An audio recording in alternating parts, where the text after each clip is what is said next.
any moment of decision, the best thing you can do is the right thing. The next best thing is the wrong thing. And the worst thing you can do is nothing.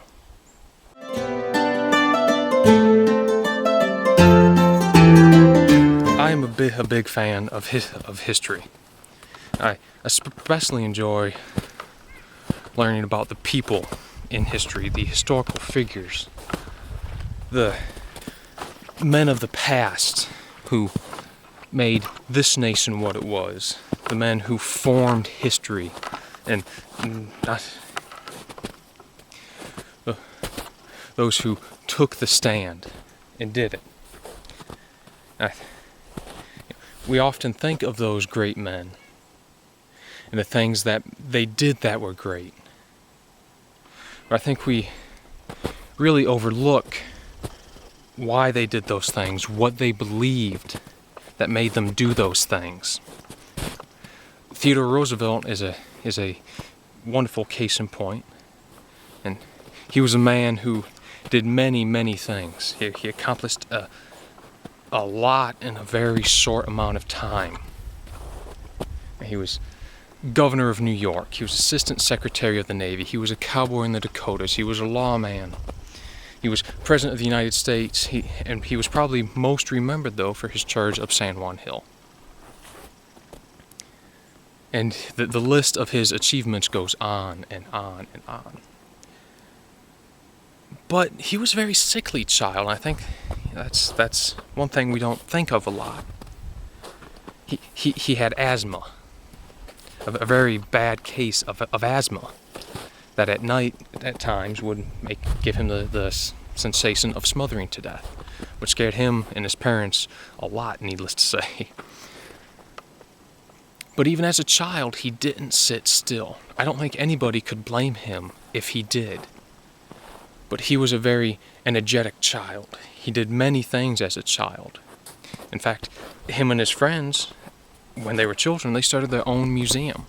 They learned the art of taxidermy. And they studied animals. That level of energy followed him into his adult life because that's the way he was brought up and that's the way he continued to be. That's the way he enjoyed being energetic, exercising, doing things. Made him feel good. He was a man who bounded from room to room, it is said. Man of great enthusiasm. But to accomplish those things, he needed more than enthusiasm. Because that can fail. We can allow things to get in our way, but he was a man who did not let anything get in his way. That was how he became a Rough Rider, how he became the President of the United States, how he did the many things he did, his safari in Africa, his exploring of the Amazon. He didn't let things get in his way. I think that this describes it very well. In 1912, I believe he was campaigning for the presidency again. He was going into a room to give a speech, and he was shot. The assassin's bullet went through his speech, went through his eyeglasses case, and lodged in his chest. He checked to make sure it had not perforated his lung, and it had not. And despite his friends suggesting he go to a doctor, he proceeded into the room in front of the 10,000 people who had come to hear his speech. And he held up his hand, stained with his own blood, and said, "Ladies and gentlemen, I have just been shot. But it takes more than that to stop a bull moose." This was a man who let nothing get in his way. And he said it very well in a speech.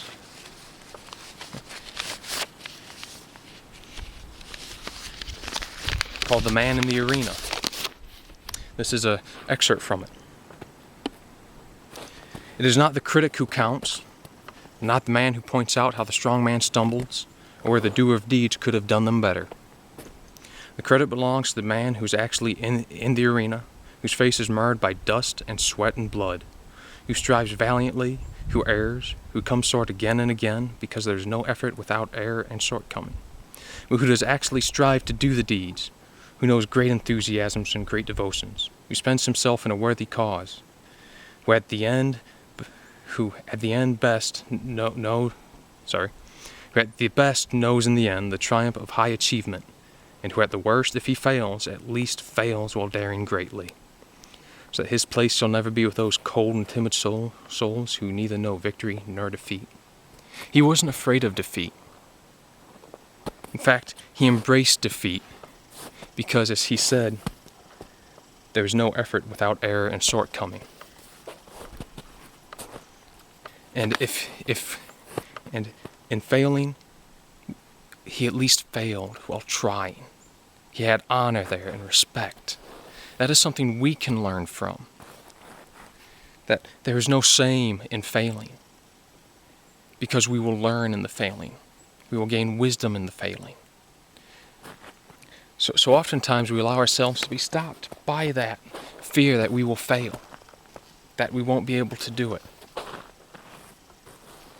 But here's a man who strived for success.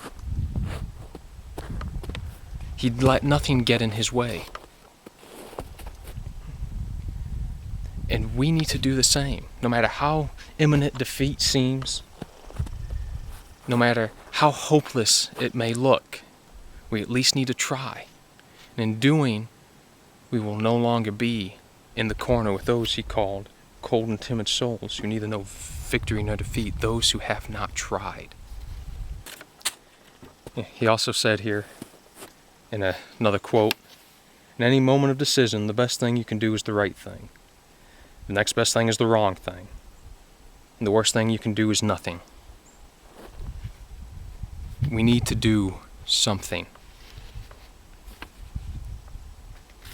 Because if we do nothing, it profits us nothing. It profits our children nothing. It profits God nothing.